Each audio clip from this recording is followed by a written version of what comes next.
holy shit, but if I just spit a quid, it really won't matter. Good evening, ladies and gentlemen, right here, back for another Transformers Transformation Review thingy in the green. Lots of green going on. Stu, you're a diamond. Whenever I said, hey Stu, what do you do? I didn't actually mean, tell me what your day job is. It was just like, you know, hey Stu, what do you do? Or, hey Flo, what do you know? You know, that kind of way. But you told me, and that's kind of interesting. You know, not interesting in a kind of patronizing way, as in, oh yes, that's a very interesting meal that you've cooked, which usually means it's quite disgusting. It's interesting as in it's genuinely interesting.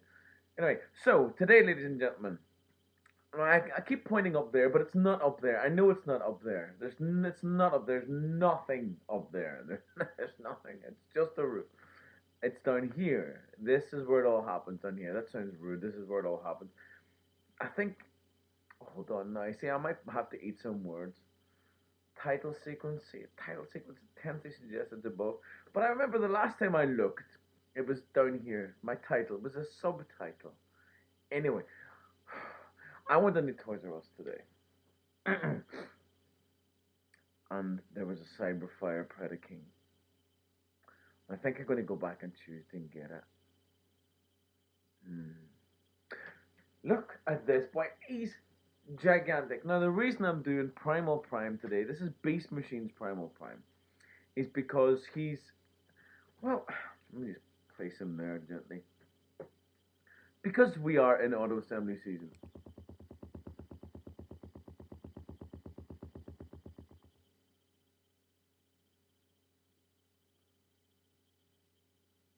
Because we're in auto assembly season, and people are always after things, you know, interesting things. I mean, I tell you, this is what I want now. Let me just direct you. Hence, there we go. Venom, Chop Shop, Barrage, Niggle Farage. So all I need is ransack.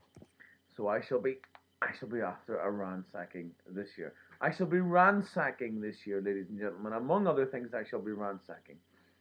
I'm starting to make the list. Now, I'm definitely kind of geeky nerdy, but I often think about the distinction between geek and nerd, and I think there is one, but I always forget which one's which. Yeah, geeky. Yeah, I'm geeky because I collect, but maybe not so nerdy because I don't collect comics, and I'm not into the character fiction and the character bios at all. I think that might be the distinction. Excuse me. Where was I going with this? Oh God, I can't actually remember where I was going with this. Oh, pathetic, isn't it? See, I'm 40 next year, and this is what it's gonna happen to you as well. But oh yes, it's something to do with lists. Go back a wee bit. So I make a list once a year. Once a year, I make a list. You see, that's why I'm not nerdy. That's why I'm not nerdy. Because in my life, lists do not factor. But once a year. That was quite a poetic way to say it there. Once a year, I make a list, and it's auto assembly. So I've started my auto assembly list. I'm not going to open it up now. But ransack is on it. I'll tell you something interesting, which you may or may not know. It's interesting to me. It may not figure very highly in your list of priorities if you're a nerd. I have no Autobot headmasters apart from that. You know, I've no Autobot headmasters, so I've got to get them. This is what we say again. We have the same kind of talk every year. I have the same. I say we, and I mean me. Talk about the same things every year around auto assembly. We need this. It's not that I want to get this and I want to get that. No, no, no, no, no, no. Know a collector by his need to get things. That's the distinction. Need and want. I need things, you see. So I seen this Cyberfire Predaking today, and he looks very, very nice. And like I say, I'll get him on Tuesdays. I'm trying to mentally go back in my head where I was, and I was making a list, and I was like, yes, there we go. I have found my thread. Oh, I'm gonna have a drink. Hold on.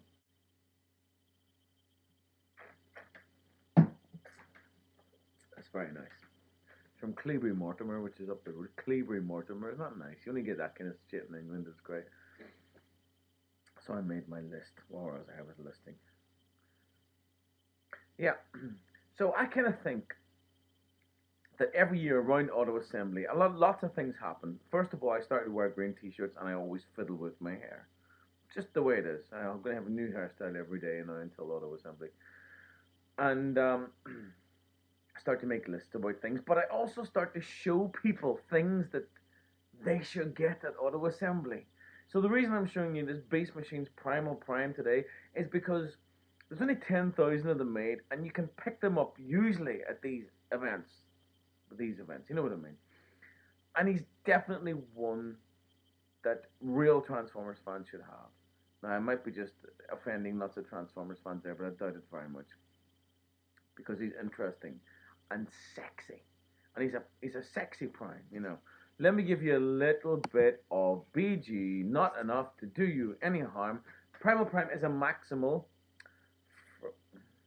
from the universe. No. From the universe portion of the Generation 1, the Beast Machines. Right here, I'm about to show my ignorance here. Then I'll read on and I'll see what happens. He's essentially the living matrix, born from the Vox fusion of their knowledge. Detritus left aboard the Ark. That's poo. And life-giving energies from the matrix of leadership. Primal Prime possesses great power and understanding. He is literally an army of one, able to assume multiple alternate modes, all of which are armed, deadly, and mobile. He is a conglomeration. It's all good there today. Of primes assembled into a single mighty force for good. Yeah, that's the thing that I seem to remember. But he's all primes that ever existed. He's that. He's a conglomeration of all the primes that ever existed. Now it said universe. I might be a little bit lost in the syntax of continuities here, which is quite possible because I often am. But this is definitely Beast Machines. The Beast Machines, but a plastic. That's as much as I can confirm. I can confirm that much. It's a Beast Machines, bit of plastic, and it's really big, and you must get it. He's got 4 modes. He's a quadruple changer. 2 of them are very, very similar, and both very, very, what? That kind of way. This is one of the what modes.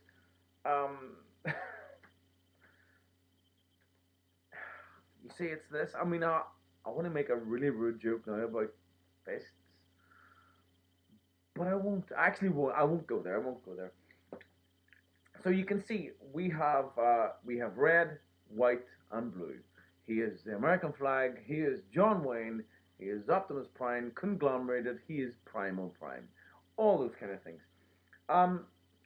I tend to find Optimus Prime to me is one of the least interesting characters in the whole Transformers universe. He usually makes a nice bit of plastic, which is why I go for them and why I single them out, because it's an iconic looking bit of plastic. But as far as character goes, I find him the least, not the least interesting. He's one of the least interesting because he's just good. That's it. He's got this good agenda, and there isn't much color outside out of this one track mind he has, which is freedom is the right of all sentient beings, and he follows that to the letter. And outside of that, there isn't much going on. So I usually prefer the likes of your Ultra Magnuses, who have a little bit more of an agenda going on. I always prefer that kind of thing. Why did I say that? Because I have a big, nice red, white, and blue Prime in my hand. He's red, white, and blue. He is John Wayne. He is the American Dream. But he's a very nice and very odd. You see, he's huge, huge. I have a thing for big butts. I like big butts, and I cannot lie. Right, that is definitely true. I'm not a size queen, so stop that right now, or else. But he is a nice big butt. I always like a big butt. A nice big bit of plastic, and this boy's going to click. All the clicks you ever wanted all the ratchety joints you ever wanted in your life are here, ladies and gentlemen. What is that? It's a flight mode, shall we say that? It's a V. I can hardly fit him on the screen. It's a VTOL kind of thing. He's got hands. He's got fists. He's got thumbs. He's got feet. And he's got big cheese grater boobs going on underneath there. But it's all interesting and weird and architectural enough to be desirable. Okay, he's not the most aerodynamic thing going, but he is Very, very interesting. Look, I need to stick something in there, don't they? It actually opens up and everything. I had this project idea once, and the wonderful Nick Hardy brought part of it to fruition. Nice word, nice word. Um, where this was Ape Face, and the his nemesis, which is Transmetal Transmetal 2 Megatron, the big dragon, was going to be Snapdragon. And me and George and Nick kind of came up with the ideas that it would be great to see them repainted. And we got very excited in a real kind of strange fanboy geeky way. Do you know when you get the shakes and you think, why don't they do it? Why don't they do it? It's so obvious. Um, and he made that happen. He made that A face happen, and it looks great. Why was I telling you that? Oh, I'm sure there was a reason. Um, yes, there probably was. But he's just a big, odd looking bit of plastic. Very, very flimsy. Um, because you can see there's lots of kind of gaps going on. There's lots of space here. This cockpit isn't worth jack shit, you know, because there's just doesn't go anywhere. It doesn't hangs off in a very, very strange way. But it still looks odd enough to be interesting. We have this little light feature here, which you can see very, very nicely. And I'm not going to transform this guy on screen because he is fiddly as all get out. So I'm going to stop, transform him, and then get back to you. So I'm going to go to the next mode. If this is air assault, let's have a look at the ground assault. Yes, that's a good way to do it. This is the ground assault. Now, if you're thinking, it looks like the air assault vehicle just folded up slightly differently. Well, that's exactly what it is. I think everybody in the world transforms this thing better than I do, because when I look at pictures, he seems to be a little more flush and a little more flat, but he's definitely not that here. He definitely isn't. Now he is. I granted he is very, very strange. He's very Cybertronian. You see, that's how they get around it. He's not strange. He's just Cybertronian, but he's still a nice big bit of red, white, and blue plastic. Nice big bit of all American plastic, and the main problem in this mode, as in the other mode, is that he doesn't like to stay together. He likes to pop off. You see, look, you can still see his fist at the front. You can still see his feet at the back. But you shake this guy just a little bit, and things are all going to start popping off all over the place. I love that nice shininess going on here. You can see you can store the missiles in this kind of little, what do they call it? Artillery? No, magazine. There you go, at the back. It does look pretty much the same. It's a bit like Mexican food. It's the same stuff, just folded slightly differently. But he still looks great. He's still big, and he's still only limited to 10,000 pieces. That's another reason to have it. Right, let's get on to the last of the alt modes. So this is where this guy, for me, starts to make a lot more sense. Now, in the world of Transformers, there's this whole debate over monkey not truck, truck not monkey. But with this guy, you get both of them. So you've just had the truck, such as it was, and now this is monkey. Big red, white, and blue, cybernetic, chromy gorilla. He's just lovely. And look, we get this nice bit of light pipe and action going on again here. You can just barely see it there. Try and get a little closer. Yeah, well, he is lighting up. Trust me, these these are lighting up. Now, these, of course, fire. These missiles will fire out. This is what they look like. Very, very odd, kind of clear plastic. Um, Let me just show you because I haven't displayed them yet.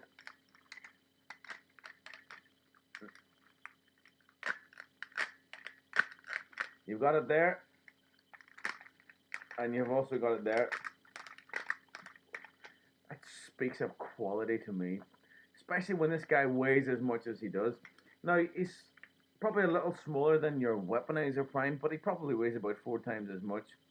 But it's not hard to be of a more substantial weight or better quality of plastic than those awful things.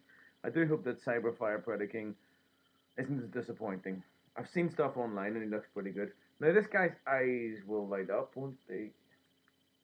Yeah, they are lighting up. They are now. You can't see. That's the unfortunate thing. You can just about see something there. He's got a great grimace. He's got a really good I'm so constipated face. Really fantastic grimace. Nice maximal sign hither and yon. And I picked them out with a little bit of black paint. It's going to make this guy look so good. That's my new thing. Bit of black paint. Stu, get your black paints. Trust me, this guy's going to be good. I am bringing my paints and my brushes and my thinners to auto assembly, just because it's going to be a nice. It'll be a bit of fun. I have 3 people have asked me to do that, which is why I'm doing it. So I think it's a good idea. Um, this guy would be improved now that I look here. There's some panel lines that could be nicely picked out there. Just take something away, or to add something to that flat. What's kind of an ivory color. This is a beautiful big thing. Now let's get on to the boss. Little feature that I forgot to mention in the gorilla mode is these, which are blast shields. Now I've pulled these bad boys forward like that, and there's a point in, because this is a repaint of Optimal Optimus, although I do prefer this one. And there's a moment in the animated series where he uses these blast shields, and they all kind of come together to form this thing, this nice blast shield at the front, and these will all explode off. You pull, there's a little odd little trigger in here, and all 3 of these things will fly off at once in disparate places, but it's a pain in the ass. I'll tell you why, because uh, these are essentially missiles. So you have 6 additional missiles. Missiles equal lost things, equal incomplete bots, equal sad ray. And finally, the big bot himself, for that is what he is, Primal Prime. Let me just fold these out of the way. This is where because the blast shields have to come off, and you have to stick them on the top of his arms, and that's okay. The first few times I'm just going, then you get used to it, because that's how Transformers work. This is a nice big bot, and he does look like a Prime. So I'm so pleased that we had the Optimal Optimus, because he looked like a, well, he looked like Optimus Prime, and he was a truck and a monkey and this jet thing. Now with the Primal Prime, which is the red version, just like the G1 coloration, truck, monkey, air thing, but also nice big bot, displays really well with lots of other primes. Now let me see if we can get some little gimmicky things going on here. If I put his head down properly, we should be able to see his eyes light up. And his eyes, yes, look at that, they light up green, which is nice. There's lots of interesting little kind of jiggery pokery going on with the lights here. Because this backpack, which contains all the light gimmicks, breaks in half, but it still operates everything. This is going to make the missiles fire. If I pull that out like that, the missiles are going to fire. And now, in the original Optimus, what this did was it made the missiles fire, and it employed the lighting gimmick. But now we have a separate button for the lighting gimmick and a separate button for the missile, so that's a definite improvement. He has this weapon here, and you can put it in his hand. Off you go, have fun doing that. Now, this is the official transformation. Okay, with the same feet as the gorilla mode, but I prefer this, and this is how I display him. I give him this kind of affair. It just makes a little more sense to me to give him different feet, and I don't think that looks bad at all. Yes, it exposes all kinds of strange little shenanigans going on in his knees, but and this the fact that he's got, but hey, we can call them blast guards or something like. Yes, we can. I can call them blast guards, so we can get behind it by doing that, and it gives him different feet. They're slightly more robotic feet, I think, more than your gorilla feet. I love this guy. And like I say, the reason I'm showing you this is because auto assembly is coming up. And when it comes to auto assembly, you get things that are a little bit sexier. Or, oh, I've always wanted that. You know, that kind of way. So it's my job here in auto assembly season, for that is auto assembly season because of the hair and the t-shirt. It's my job to show you sexy boys. And that's what I'm going to do. I absolutely love this guy. The originator is Optimal Optimus, who is also very, very nice, but he is not as nice as this guy. Optimal Optimus is sitting up behind me. Let me see. Yeah, you can see I can see blast shields. There you go. He's at the back in the center of that lot. But he's not as sexy as this guy. This is Beast Machine's Primal Prime. He's very, very sexy, and I love him very much. I have them, so I don't need to get them at auto assembly. But you don't, so you do need to get them at auto assembly. I'm after a ransack, so you can stay away from those. I'll find a Primal Prime for you, and you can find a ransack for me. There you go, deal shake on it. Now that's what